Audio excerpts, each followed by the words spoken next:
Using visual aids. An ancient Chinese proverb states that one picture is worth 1,000 words.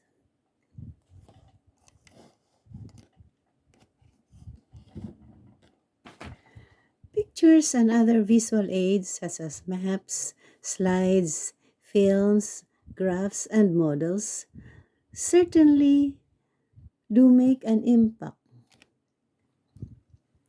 though they seldom replace words altogether.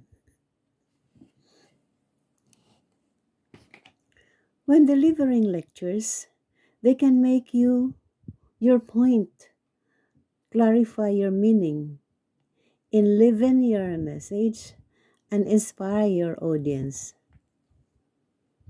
Churchill's famous V for victory sign in the Second World War helped almost as much as his speeches to reinforce the nation's hope and courage. Visual aids enable a speaker to communicate information more quickly and listeners to absorb it more readily.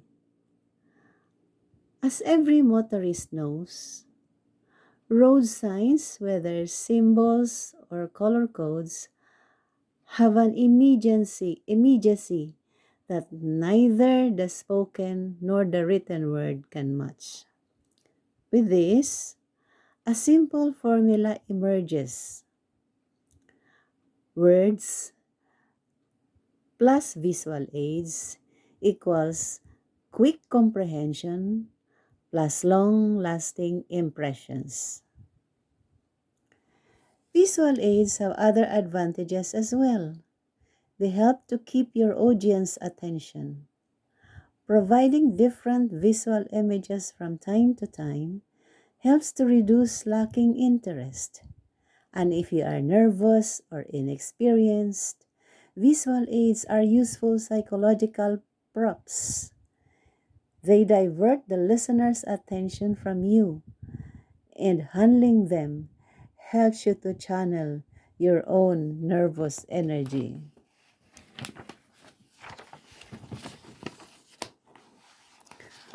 How to use visual aids? Make sure first to use the right visual aids. When deciding on one, consider these questions. Will it grab the audience's attention? Will it suit the audience and the lesson?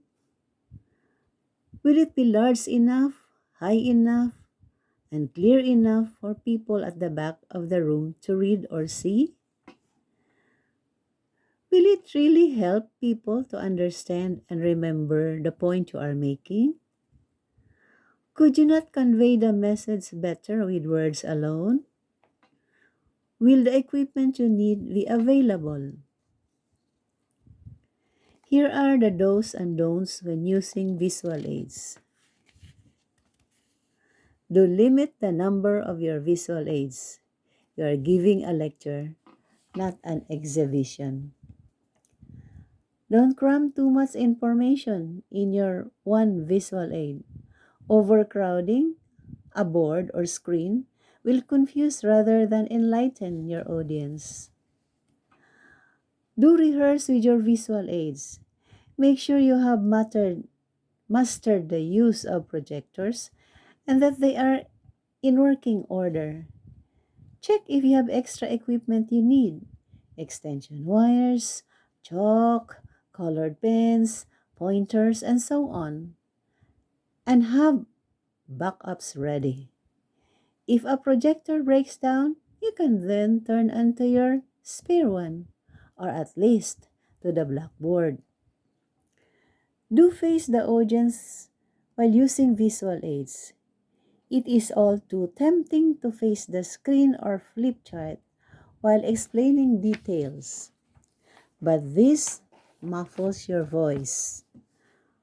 For the same reason, don't try to talk and write on a board or flip chart at the same time.